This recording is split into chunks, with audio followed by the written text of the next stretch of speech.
Hi guys, అందరూ ఎలా ఉన్నారు? ఇవాళ అయితే హాస్టల్లో ఎగ్ ఫ్రైడ్ రైస్ ఎలా ప్రిపేర్ చేస్తారో నేను చూపిస్తున్నాను. ఎగ్ ఫ్రైడ్ రైస్కి కావాల్సిన ఐటమ్స్ అన్నీ ముందే కట్ చేసేసుకుంటారు. దాంతోపాటు వెజ్ ఫ్రైడ్ రైస్ కూడా చేయాలన్నమాట.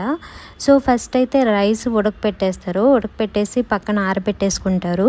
దాన్ని ఫస్ట్ అయితే వెజ్ వాళ్ళకి ఫస్ట్ ప్రిపేర్ చేసి పక్కన పెట్టేసిన తర్వాత ఎగ్ ఫ్రైడ్ రైస్ అయితే స్టార్ట్ చేస్తారనమాట. సో ఎగ్స్ ఎంతమంది తింటారో అవి కౌంట్ చేసుకొని దాని ప్రకారం చేస్తారనమాట.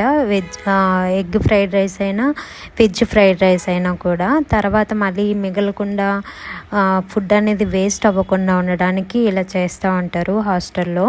ఒకవేళ అయిపోయింది అంటే మళ్ళీ చేస్తారు, ప్రాబ్లం అయితే ఏముండదు. సో అన్న చూడండి, ఇక్కడైతే కావాల్సిన ఐటమ్స్ అన్నీ వేసేసి మొత్తం ప్రిపేర్ చేస్తున్నారు. అసలు కొన్ని ఐటమ్స్ అయితే నేమ్స్ తెలుసు, కానీ కొన్ని ఐటమ్స్ నాకైతే నేమ్స్ తెలియవు. ఫస్ట్ అయితే ఆయిల్ వేసేసుకొని దానిలో ఎగ్స్ అన్ని పగలు కొట్టేసుకొని వేసేసుకొని ఫ్రై లాగా చేశారు.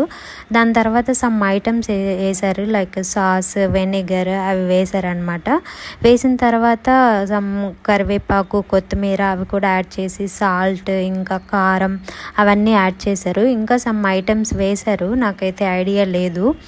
సో వేసేసి లాస్ట్ మొత్తం అంతా ఫ్రై అయిన తర్వాత వైట్ రైస్ అయితే ఆరపెట్టుకున్నాం కదా ఆ రైస్ని అయితే వేసేసి మొత్తం కలిపేస్తున్నారు. సో లాస్ట్ కలిపేసిన తర్వాత ఫైనల్గా ఈ అన్నయ్యే మాకు ఫుడ్ ప్రిపేర్ చేస్తారనమాట. హాస్టల్లో ఒక్కరే చేస్తారు, ఎవరి హెల్ప్ లేకుండానే. చాలా బాగా చేస్తారు ఫుడ్ అనేది.